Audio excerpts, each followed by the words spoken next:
The sun's radiance was a distant memory on Terra as thick layers of dust and smoke filled the atmosphere. Yet even in the eternal night, sleep had been forgotten, as ever-present swarms of flies harassed both the living and the billions of corpses which lay strewn across the planet's surface. The last shreds of hope had fallen apart with the Astronomican. Without it, there would be no help, no victory, no survival. The only offset to the overwhelming apathy was the comfort of spreading faith in the God Emperor.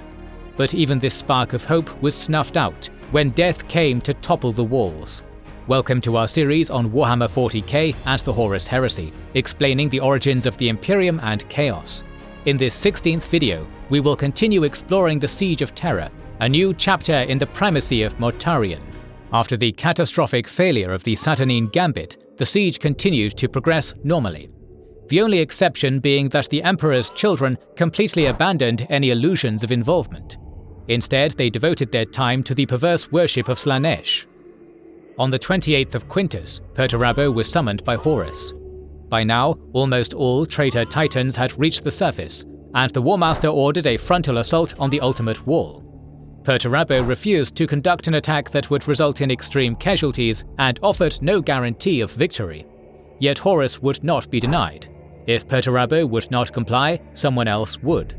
As such, Mortarion was chosen as the new commander of the siege.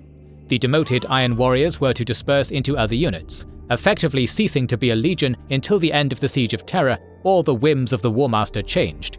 For Perturabo, this was a breaking point. Instead of continuing to work with tyrants, demons, and maniacs, he ordered a general withdrawal. Thereafter, the Iron Warriors returned to their ships and started leaving Terra. The soulless Horus was indifferent to this, yet many of the ship captains in orbit tried to stop them on their own. As such, the orbit lost all cohesion, yet Mortarion did not bother addressing the problem. His focus was entirely on the surface and on toppling the ultimate wall. Meanwhile, the first reinforcements from outside the solar system linked up with the remaining loyalist fleet near Saturn, consisting of 6 ships filled with 10,000 Dark Angels under Captain Corswain. Unfortunately, on the 27th of Quintus, the Astronomican was taken over by traitors and turned off.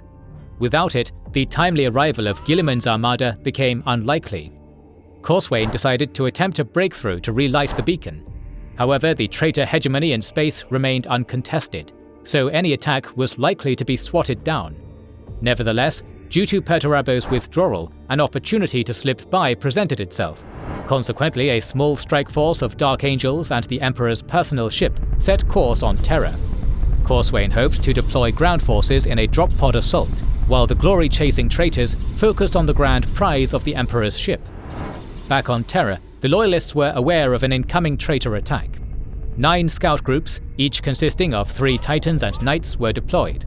First contact was made near Lake Voss, a 25-kilometer-wide body of water made from an orbital bombardment. 10 traitor Titans were destroyed, oddly effortlessly, as their damage was visually confirmed. As the scout team continued their task, the fallen traitor Titans opened fire from close range and uploaded scrap code that bypassed the new safety protocols, for the felled machines were part of the Loyalist unit on Beta-Garmon. The Dark Mechanicum had salvaged them, and hundreds more from the battlefields of the Titan death. The Loyalists deployed an additional 50 Titans to engage more of the revenants from past wars. The battle took place in the kill zone between the Mercury and Exultant sections of the Ultimate Wall. Even though the traitors outnumbered the Loyalists at least 4-1, the wall guns reaped a heavy toll on the attackers. Additionally, the defending Titans merged their void shields, increasing their durability at the cost of severely limited mobility. Before long, the second traitor formation appeared, equipped with warp missiles, an ultimate form of anti-Titan equipment which had been banned for centuries. The rockets traveled through the Materium, returning to reality inside their targets and completely bypassing their void shields. They were unreliable and hard to aim, but the Titans' merged void shield maneuver made the defenders prime targets. To force Loyalists to remain in formation, orbital bombardment was also directed at them. Imperial Palace batteries were redirected on the bombarding ships, bringing down several vessels and wreaking havoc in commandless orbit, yet the shelling did not stop. As the traitor fleet's cohesion reached its lowest point, the Dark Angels commenced their assault. The Dark Angels' sudden airborne attack managed to retake the Astronomican, but they lacked enough powerful psykers to relight it. The defenders of the palace had a glimmer of hope that the long-awaited help had finally arrived, only to realize that the reinforcements were not enough to break the siege, and they received further confirmation that no additional forces would arrive in time. After that revelation, morale fell even lower than it was before any help arrived, jump-starting a plague of suicides. Meanwhile, the Battle of Mercury Exultant Killzone had dragged out so long that the Loyalists were forced to withdraw their Titans for rearmament. A new unit of 50 Titans was deployed in its place. Yet before the fresh forces could make a real impact, the Dark Mechanicum deployed their newest creation, the Demon Titans. The defenders were pushed back towards the wall until the rearmed forces returned, bringing 4 Psi-Titans with them. These machines, which served directly under the Emperor, could weaken warp-based technologies, teleport over short distances, and had limited self-repair capabilities. All of the unholy weaponry of the Dark Mechanicum was now kept in check, and the traitor attack stalled. Yet the traitors had one last trick up their sleeve, the Warmaster-class Titans. These were machines of last-ditch effort, ones that served only to prevent the destruction of the most important Forge worlds. There had not been a single record of their usage in the Long Imperium's history, yet now an entire formation of them marched to topple the wall. Terrified Loyalists sent all their available Titans to the fortification with Space Marine support, under the command of Princeps Escher Animahana. The newly arrived Astartes conducted jump pack assaults and planted melter bombs to damage Titan Void Shield generators. This desperate tactic yielded extremely heavy casualties, but it created vulnerable targets for the heavy ordnance to destroy. Even this, however, was not enough. As Dawn witnessed the violent end of the Psi-Titans and the traitors' unabated march, he deemed the battle lost.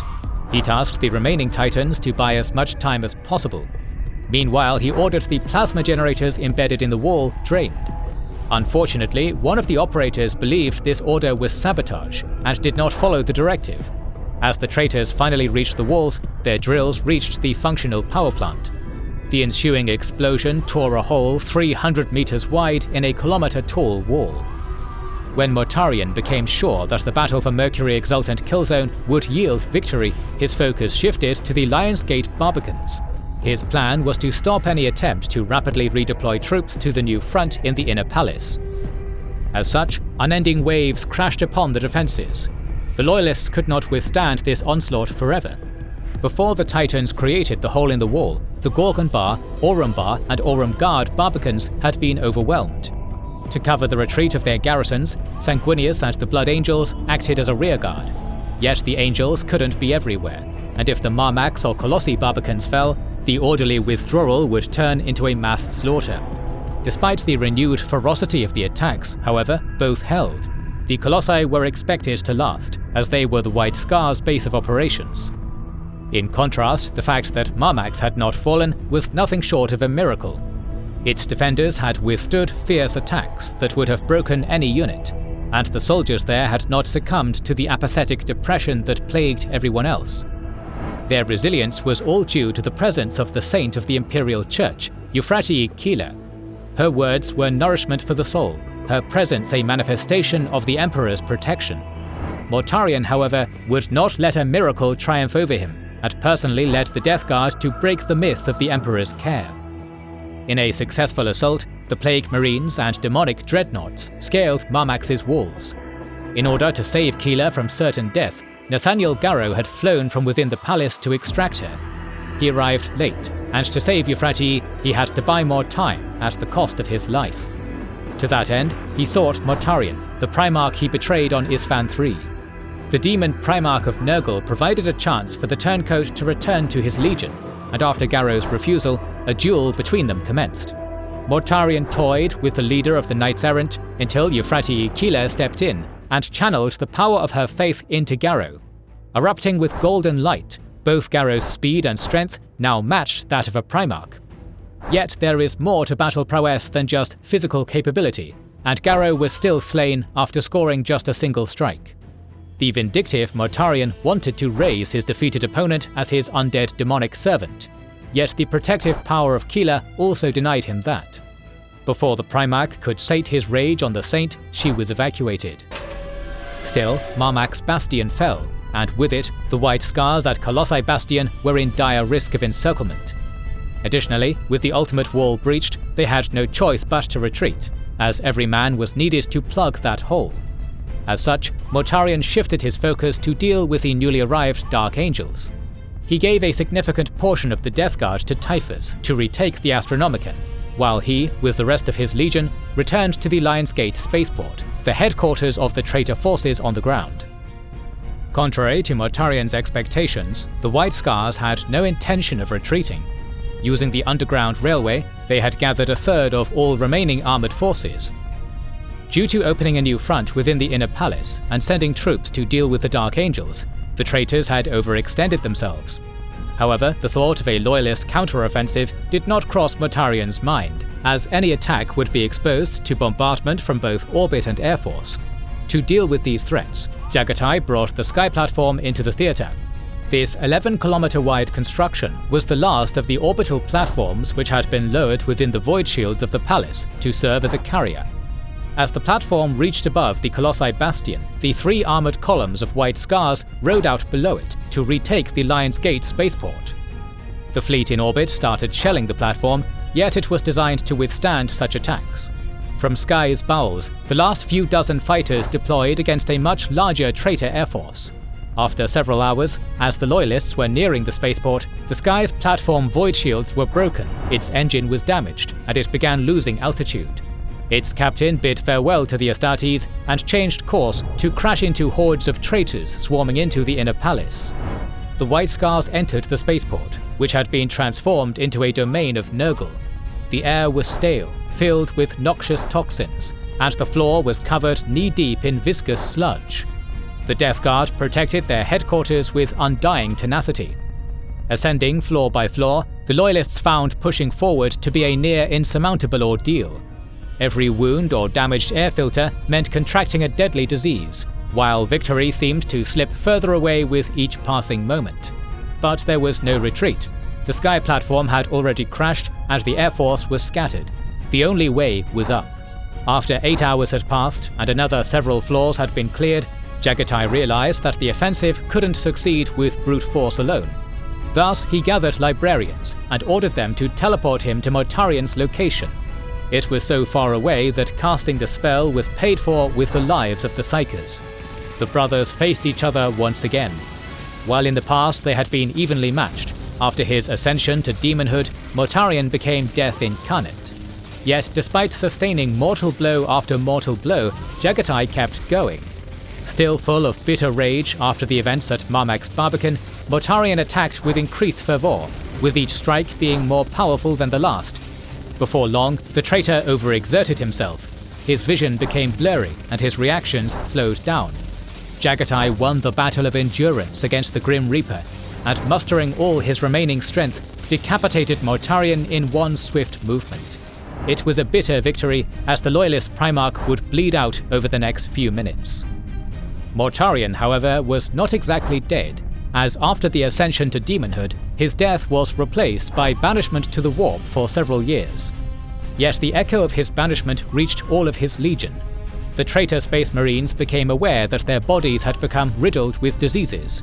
Without Nurgle's gift of ignorance, they became horrified and disgusted by their current carrion forms. The Death Guard ran. The White Scars, after realizing that the death of their Primarch was inevitable, entered a state of avenging fury. The Loyalists slaughtered the traitors and retook Lionsgate Spaceport. The Legion wanted to chase after the Death Guard and slaughter them to the last man, but Shiban Khan reined them in. He ordered fortification of the spaceport and contacted the Inner Palace, bringing the sad news of the Primarch's death. Instead of mourning, Malkador had sent a transport ship for the body of Jaghatai. Using the newly retaken batteries of the spaceport, the dead Primarch was kept safe during the journey back to the Inner Palace. There, all the insights of Malkador's knowledge and imperial medicine were used to heal Jaghatai. Yet it was not enough. It took the Emperor's personal intervention to finally bring the Primarch back to the world of the living. Yet in his state, he was of no use in the defense. Hope has once again returned to the Loyalists. Yet still, both the White Scars and the Dark Angels were absent from the Inner Palace. With the safety of the ultimate wall broken, it was in the hands of the Blood Angels and Imperial Fists to withstand the onslaught of the last traitor offensive. Jaghatai showed that the demon Primarchs could be defeated, and their banishment was a key to breaking the traitor's spirits. But who was strong enough to beat the sorcerer Magnus or the brute Angron? Find out in the next episode. Our series on the Warhammer 40k Horus Heresy will continue, so make sure you are subscribed and have pressed the bell button to see it. Please consider liking, commenting and sharing, it helps immensely. Our videos would be impossible without our kind patrons and YouTube channel members, whose ranks you can join via the links in the description to know our schedule, get early access to our videos, access our Discord, and much more. This is the Wizards and Warriors channel, and we will catch you on the next one.